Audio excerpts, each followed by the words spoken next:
बिस्मिल्लाहिर्रहमानिर्रहीम। अस्सलाम वालेकुम नाजरीन। मारूफ एस्ट्रोलॉजर मोहम्मद उसामा अली साहब हमारे साथ मौजूद हैं। उसामा अली साहब जो हैं वो सिर्फ एस्ट्रोलॉजर नहीं हैं, रिलीजियस स्कॉलर भी हैं, बिजनेस कंसल्टेंट भी हैं। माजी में हमने देखा कि बेशुमार पेशगोइयां जो हैं उसामा अली साहब की वो दुरुस्त हो चुकी हैं। तो नाजरीन, आपका रिस्पॉन्स भी आता रहता है, आप लोगों के कमेंट्स भी आते रहते हैं, आप भी सवाल अपने पूछ सकते हैं। उसामा अली साहब का नंबर जो है वो आपके सामने स्क्रीन पे आ रहा है।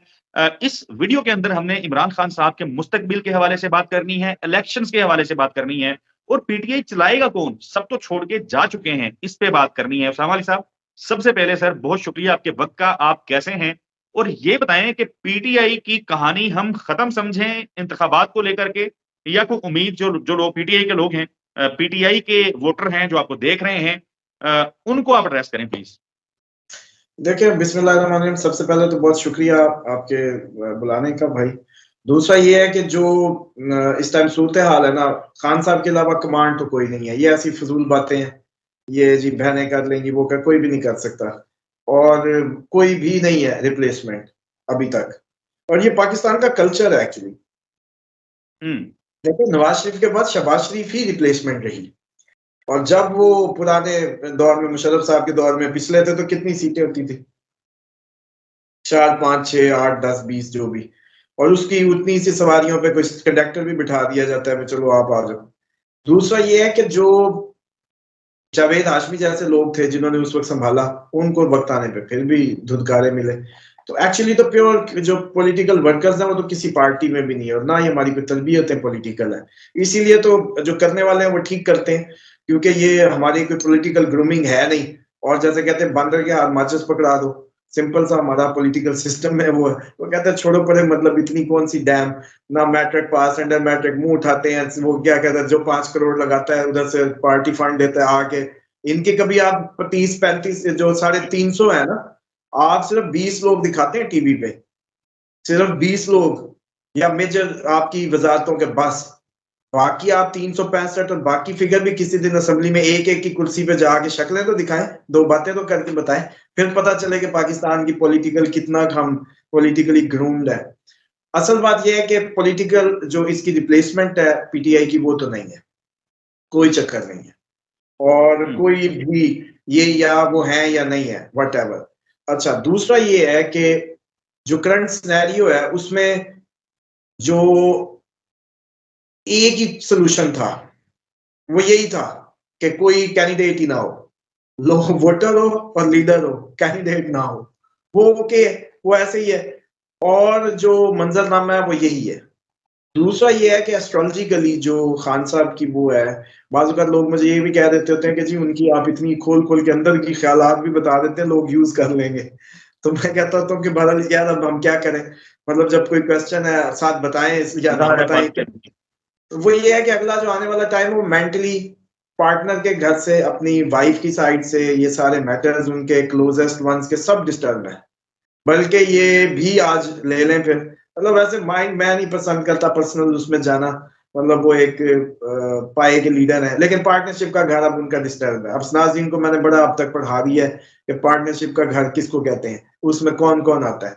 तो डिस्टर्बेंस तो है, कंफ्यूजन, मिसअंडरस्टैंडिंग्स, स्ट्रेटेजिकल मिस्टेक्स, अब सब कुछ है, और ये कोई इतनी जल्दी वाइंड अप नहीं हो रहा। हाँ, ये है कि 17 नवंबर तक जैसे बताया था कि खैर वाफियत रह जाए, उसके बाद कहीं कभी भी मतलब रिहा हो जाए, और जैसे कहते हैं भाई कोशिश करें, घूमे फिरें घूमे फिरें, जो बंदा करेंगे बंदा ही नहीं मिलना, करेंगे किसको? तो ये सूरत हाल है। और उसके बाद ये है कि इसमें कोई, मैंने आपको पहले भी बताया था कि इलेक्शन अगर अप्रैल के बाद कहीं होता तो इनको फायदा था, वरना कोई फायदा नहीं है।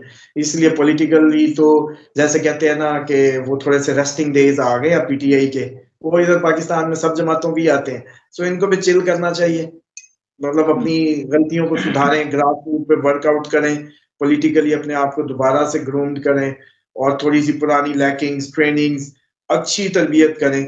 दूसरा एक और बात भी ये है कि ये जो पाकिस्तान में ट्रेंड है, ये तो खैर इन पे लग गया तोड़ फोड़ का और सारा, लेकिन वो हमारा कल्चर है तोड़ फोड़। बेनजीर गई थी तोड़ फोड़, कुछ हो गया तोड़ फोड़। असल बात तो अब ये है कि भाई जो करने की जरूरत है कि अब अपनी हुकूमत है, एजुकेट करें, लोगों को बताएं कि माल की क्या अहमियत है, अमानतदारी इस्लाम में, इनको इस्लामिक ये मस्जिद रेगुलराइज करते, जुम्मे के खुतबों में इनको ट्रेंड करें ना कि भाई किसी की मैं इतनी सी चीज भी नहीं तोड़ सकता, ये भी गुनाह है, अमलाक भी गुनाह है, ये किसी का हक है, किसी का पैसा है, मैं तो किसी का माल, जैसे कहते हैं ना, एक दिरहम भी जिसने किसी का वापस किया 70,000 मकबूल हज के मुताबिक उसका सवाब है। तो अब आप बताएं कि इनकी ये तरबियत क्यों नहीं की जा रही कि भाई तुम किसी को कोई भी नहीं कर सकते, और नया कल्चर क्यों नहीं डेवलप हो सकता। मौलवियों ने कभी नहीं फतवा लगाया खुतबे में कि जी बताएं इनको कि जो इस्लाम एक पत्थर को साइड पे करने की 10 नेकियां देता है रास्ते से, वो मौलवी सड़क कैसे ब्लॉक कर सकता है, या कोई भी मुसलमान सड़क कैसे ब्लॉक कर सकता है। क्यों नहीं हो सकता कि एक प्लाट, यही मीनारे पाकिस्तान में जलसे भी तो करते हैं, मीडिया के उधर लोग भी अपना अड्डा बना रहे हैं, जाके एहतजाज उधर किया करें।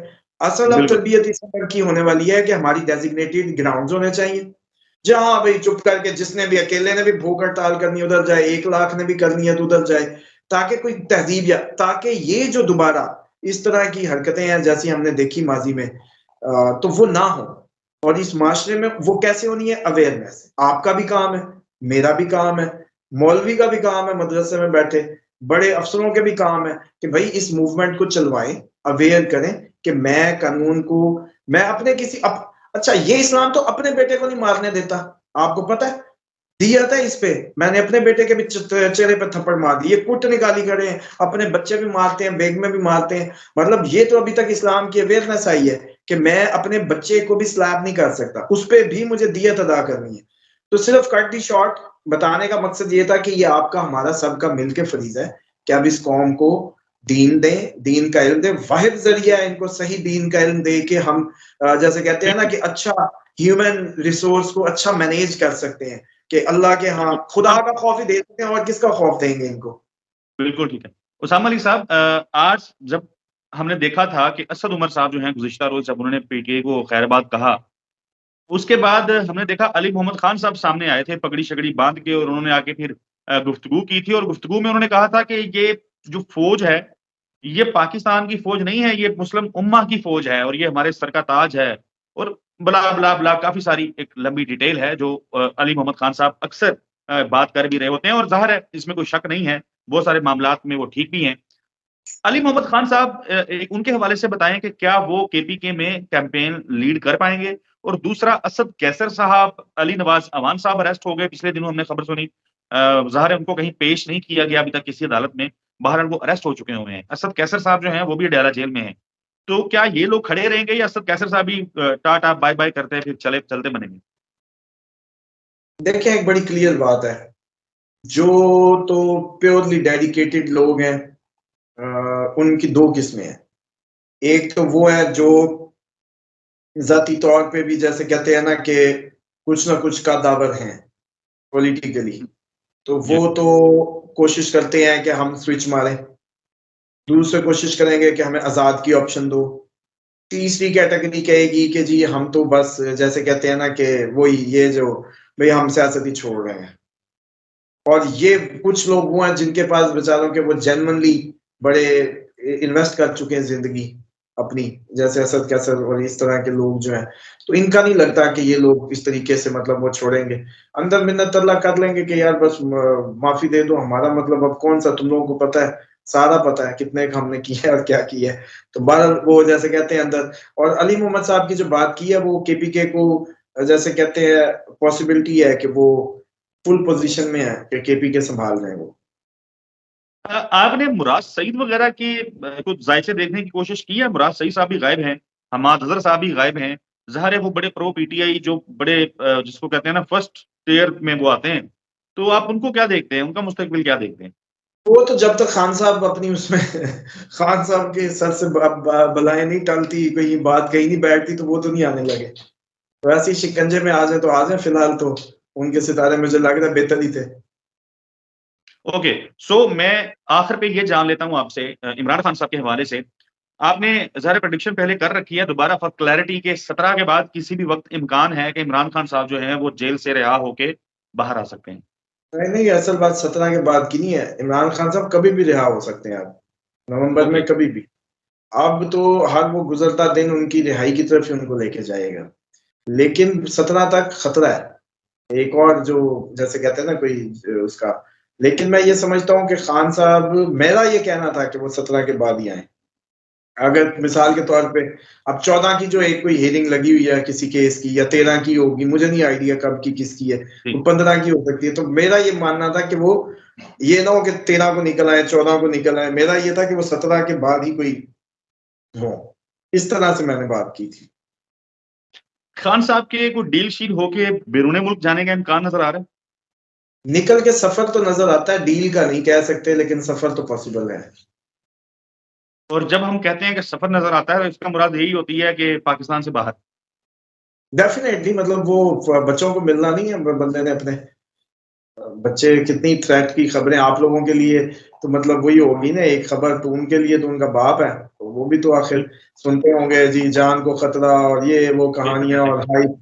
और जितना आपको पता है कि यहाँ बेचा जाता है इस सबको, तो वो हो रहा है।